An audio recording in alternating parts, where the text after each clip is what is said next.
복합니다. 사도행전 18장 9절에서 17절 다 같이 함께 읽겠습니다. 밤에 주께서 환상 가운데 바울에게 말씀하시되 두려워하지 말며 침묵하지 말고 말하라. 내가 너와 함께 있음에 어떤 사람도 너를 대적하여 해롭게 할 자가 없을 것이니 이는 이 성중에 내 백성이 많음이라 하시더라. 1년 6개월을 머물며 그들 가운데서 하나님의 말씀을 가르치니라. 갈리오가 아가야 총독 되었을 때 유대인이 일제히 일어나 바울을 대적하여 법정으로 데리고 가서 말하되 이 사람이 율법을 어기면서 하나님을 경외하라고 사람들을 권한다 하거늘 바울이 입을 열고자 할 때 갈리오가 유대인들에게 이르되 너희 유대인들아, 만일 이것이 무슨 부정한 일이나 불량한 행동이었으면 내가 너희 말을 들어주는 것이 옳거니와 만일 문제가 언어와 명칭과 너희 법에 관한 것이면 너희가 스스로 처리하라. 나는 이러한 일에 재판장 되기를 원하지 아니하노라 하고 그들을 법정에서 쫓아내니 모든 사람이 회당장 소스데네를 잡아 법정 앞에서 때리되 갈리오가 이 일을 상관하지 아니하니라. 아멘. 오늘도 하나님의 은혜가 여러분의 삶 가운데 가득하기를 바랍니다. 그리고 여러분을 통해서 하나님의 놀라운 위대한 역사들이 세상으로 나타나기를 주님의 이름으로 축복합니다. 우리가 살아갈 때 우리의 생각을 이끌어가는 것은 가치관입니다.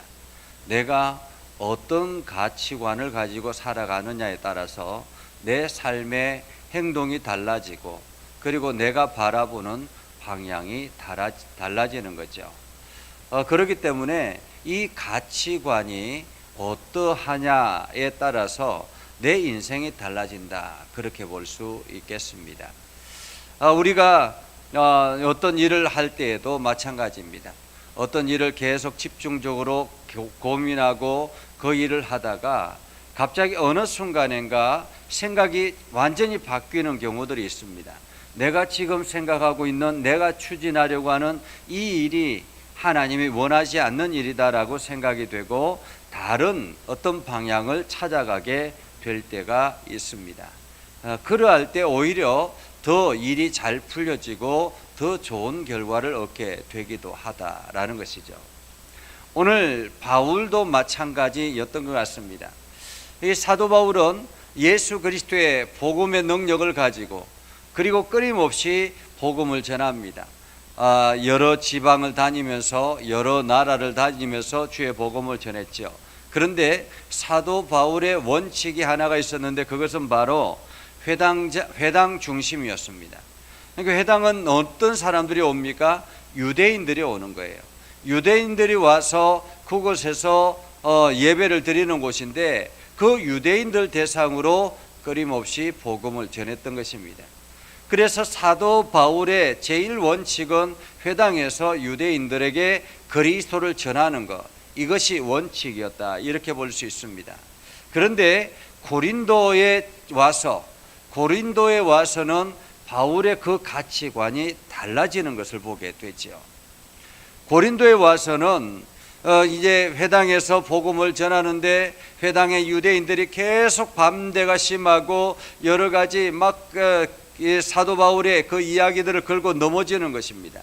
그래서 사도 바울이 내가 이제부터는 이방인들에게 복음을 전하겠다, 한마디로 이방인들에게 집중하겠다라고 천명을 한 것입니다. 그것이 어제 말씀이었죠. 내가 이제는 이방인들에게 전하겠다. 그렇게 이방인들에게 전하겠다라고 생각하고 복음을 전하기 시작했습니다. 그러면 유대인들이 가만히 있겠습니까? 오히려 사도 바울이 이방인들에게 가서 너희는 구원의 백성이다라고 이야기하고 너희는 하나님의 백성이다라고 이야기를 하니 얼마나 유대인들이 그 사도 바울을 믿게 보겠습니까? 유대인들에게 전하지 않고 이방인들에게 전한다 할지라도 이방인들, 저 더럽고 세속적인 사람들, 저들이 하나님의 백성이라고 이야기하는 그 자체가 유대인들에게 용납이 되지 않는 것이죠. 그래서 아마도 계속 사도 바울을 괴롭혔던 것 같습니다. 그러한 가운데서 환상을 보게 됐죠. 9절 말씀입니다. 밤에 주께서 환상 가운데 바울에게 말씀하시되 두려워하지 말고 침묵하지 말고 말하라. 두려워하지 말고 침묵하지 말고 말하라. 다시 말하면 지금 사도 바울이 유대인 중심이 아니라 이방인 중심으로 주의 복음을 전하겠다라고 결정하고 그 가치관을 따라서 나아갈 때에 내가 이것을 이렇게 하는 것이 옳은가라는 그런 내적인 갈등도 있지 않겠습니까? 오랜 삶 가운데서 유대주의로 살아왔던 사도 바울입니다. 유대인들이 하나님의 거룩한 백성이라고 생각했던 사도 바울입니다. 그런데 이제 유대인들이 아닌 이방인들에게만 복음을 전하겠다라고 하는 거, 내가 지금 이렇게 생각하는 것이 옳은가라는 것입니다. 과연 옳은가? 이러한 고민이 있지 않겠습니까? 그리고 유대인들의 그 반대가 더 극심해질 텐데 그것 또한 외적인 탄압도 굉장히 두렵겠죠. 그런데 오늘 하나님께서 바울에게 찾아와서 두려워하지 말고 말하라. 두려워하지 말고 침묵하지 말고 말하라. 이 말은 무슨 뜻입니까? 내가 지금 가는 이 방향이 옳다라는 거예요. 내가 지금 추구하고 있는 이 방향이 옳다라는 것입니다. 그러면서 이야기하죠. 내가 너와 함께 있음에 어떤 사람도 너를 대적하여 해롭게 할 자가 없을 것이니 이는 이 성중에 내 백성이 많음이라. 지금 사도 바울에게 이 백성, 이 성중, 고린도 성 안에 내 백성이 많다라고 이야기하고 있습니다. 아직도 많다라는 거예요. 그렇게 해서 사도 바울이 고린도 지역에 1년 6개월을 지내면서 그곳에서 하나님의 말씀을 전했습니다. 1년 6개월을 있으면서 하나님의 말씀을 전했다라고 하니까 편안하게 잘 전했나 보다, 아무런 문제 없이 잘 전했나 보다 이렇게 생각하지만 그렇지 않습니다. 엄청난 계기가 있었다라는 거죠. 이곳에 계속 안주할 수 있었던 계기가 있었는데 그것이 바로 12절 이하입니다. 12절 이하. 갈리오가 아가야 총독되었을 때 이제 고린도 성에 새로운 총독이 부임해 왔습니다. 새로운 총독이 부임해 왔으면 이제 총독이 그곳에서 고린도 지역을 다스리게 할 때에 여러 가지 고린도 지역에 있는 유지들을 만나고 그 지역에 있는 여러 공동체들을 만나서 그들을 어떻게 다스릴 것인가 이러한 것들을, 새로운 변화 이런 것들 추구하지 않겠습니까? 유대인들이 이것을 기회로 잡은 것입니다. 새로운 총독이 왔으니 우리 유대인들이 함께 연합하면 총독이 우리의 말을 들어줄 것이다 라고 생각했던 것입니다. 그래서 총독이 우리의 환심을 사기 위해서 우리의 말을 들어줄 것이다 이렇게 생각했던 거죠. 그래서 바울을 대적하여 법정으로 데리고 가서 말하되 이 사람이 율법을 어기면서 하나님을 경외하고 사람들을 권한다 고소를 하기 시작한 것입니다. 사람들이 몰려들어서 총독에게 찾아가서 이 사람이 율법을 어기고 하나님을 경외하라고 권한다. 사람들에게 권한다. 사람들이 모여서, 유대인들이 갑자기 모여가지고 이 총독을 압박하는 것입니다. 분위기를 압박하는 것이죠. 자칫하면 우리가 이것을 통해서 폭동이 일어날 수 있습니다. 당신의 결정을 통해서 폭동이 일어날 수 있습니다. 이렇게 생각할 수 있지 않겠습니까? 예수를 죽였을 당시에도 그러잖아요. 유대인들이 대제사장들이 유대인들을 모아가지고 지금 총독 앞에 가가지고 이 사람을 죽여라, 이 사람을 십자가에 못 박으라 계속 협박하니까 결국에는 총독이 졌잖아요. 그래서 예수를 십자가에 못 박았거든요. 이게 분위기라는 게 굉장히 무섭습니다. 지금 우리도 마찬가지죠. 우리 사회 속에 어떤 단체들이나 어떤 문제들이나 할 때에 어떤 자기의 주장을 쉽게 내세울 수 없는 것은, 내가 이 이야기를 했을 때 문자 폭탄이라든지 혹은 여러 가지 이게 온라인상에 공격을 가하기 시작하면 정신없는 거죠. 정치가들이 그러기 때문에 두려워서 제대로 말을 못하잖아요. 하고 싶은 말도 못하죠. 그것처럼 지금 이 총독을 압박하고 있습니다. 바울을 처단하라고. 바울이 거기에 대해서 변명을 하려고 합니다. 내가 지금 어떤 상황이고 어떻게 하려고 한다라는 어떤 변명을 하려고 할 때 14절에 보면 입을 열고자 할 때라는 거죠. 입을 열고자 할 때라는 말은 기회를 주지 않았다라는 것입니다. 기회를, 최소한 변명할 기회를 줘야 되잖아요. 그런데 총독이 아예 기회를 주지 아니하고 이렇게 이야기합니다. 유대인들에게 말하죠. 유대인들아, 만일 이것이 무슨 부정한 일이나 불량한 행동이었으면 내가 너희 말을 들어주는 것이 옳거니와, 만일 문제가 언어와 명칭과 너희 법에 관한 것이면 너희 스스로가 처리하라. 그리고는 쫓아내버린 거예요. 와우, 놀라운 일이죠. 오히려 유대인들을 쫓아낸 것입니다. 소수인 바울 한 명만 쫓아내버리면 아무런 문제가 없을 수 있는데, 그때 당시에 그 고린도 지역에 유대인들이 엄청나게 많이 살고 있는데 오히려 그들을 쫓아냈다라는 거예요. 대쪽 같은 총독이었던 것입니다. 아마도 이 총독은 그 로마 사회, 로마 안에 일어났던 그 유대인 폭동을 기억했던 것 같습니다.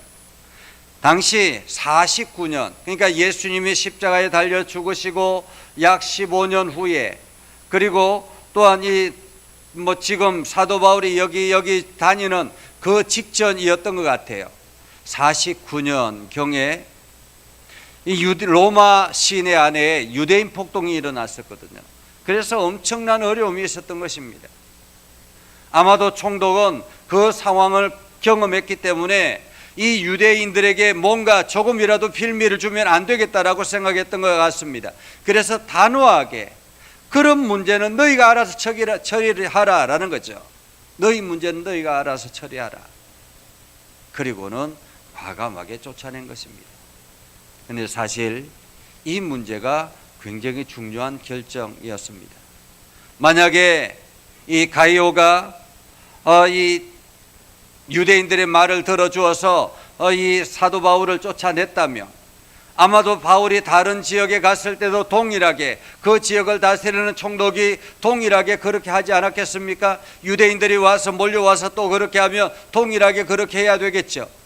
그러면 전도가 막혀지는 것은 당연한 짓 아니겠습니까? 그런데 오히려 유대인들을 쫓아내는 그것으로 인해서 오히려 사도 바울이 편안하게 여러 지역을 다니면서 전도할 수 있는 계기가 됐다라는 것입니다. 그래서 쫓겨난 유대인들이 화가 나서 회당장 소스테네를 데리고 가가지고 매질합니다. 그것으로 화풀이를 하게 되는 것이죠. 오늘 우리는 이 말씀을 통해서 무엇을 깨달을 수 있을까요? 우리의 삶 가운데서 하나님이 보이지 않는 손입니다.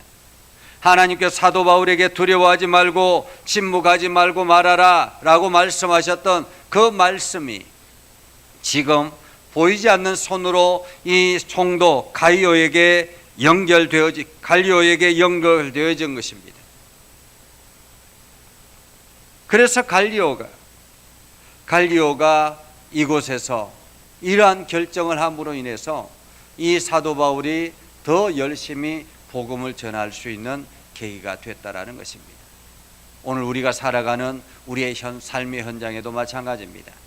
하나님께서 우리가 옳다라고 생각하고 하나님이 기뻐하시는 방향으로 나아가기 시작하면 하나님께서는 그 속에 보이지 않는 손길을 우리들에게 허락하신다라는 것입니다. 그래서 오늘도 내가 하는 모든 일들에 하나님께서 나의 손을 돕고 내가 하는 만나는 사람들 가운데서 하나님의 영향력을 나타내게 할 것이다라는 것입니다. 하나님이 마치 음성으로 우리에게 역사하는 것이 아니라 우리의 삶 속에서 내가 만나는 사람들 가운데서 그들의 마음을 움직여서 하나님이 기뻐하시는 방향으로 움직여 가게 된다라는 것이죠. 마치 갈리오가 하나님의 뜻에 순종할 수 있도록 이방인 갈리오가 이러한 결정을 할 수 있도록 역사한 것은 바로 하나님이다라는 것입니다. 오늘 우리는 이러한 사실을 기억하면서 내가 지금 하고 있는 일이 과연 하나님이 기뻐하시는 일인가, 이것을 우선으로 생각하고 하나님이 기뻐하시는 일이라면 하나님 오늘도 나의 삶 가운데 내가 만나는 사람들 가운데 역사하여 주십시오. 기도하며 나아가는 저와 여러분 되기를 주님의 이름으로 축복합니다. 기도하겠습니다. 거룩하신 아버지 하나님, 오늘도 우리 가운데 함께 하시고 하나님의 은혜를 부어주셔서 믿음에 굳건하게 서게 하시고 하나님의 영광을 드러내게 하시고 복음에 합당한 열매를 맺으며 살아가도록 인도하여 주옵소서. 우리 가운데 역사하신 하나님을 찬양합니다. 하나님, 우리 가운데 역사해 주셔서 날마다 힘 있게 해주시고 우리의 만남 가운데 우리가 만나는 사람들 가운데 하나님의 놀라운 은혜를 경험케 하여 주시옵소서. 오늘도 우리와 동행하신 하나님을 찬양하며 예수님의 이름으로 기도드리옵나이다. 아멘. 이제는 우리 구주 예수 그리스도의 은혜와 하나님 아버지 극진하신 사랑과 성령님의 감화 감동 역사 위로 교통하시며 은혜가 주의 말씀 가운데 있는 믿음의 백성들 위해 하는 모든 일들 위해 영원토록 함께 하옵시기를 간절히 축원하옵나이다. 아멘.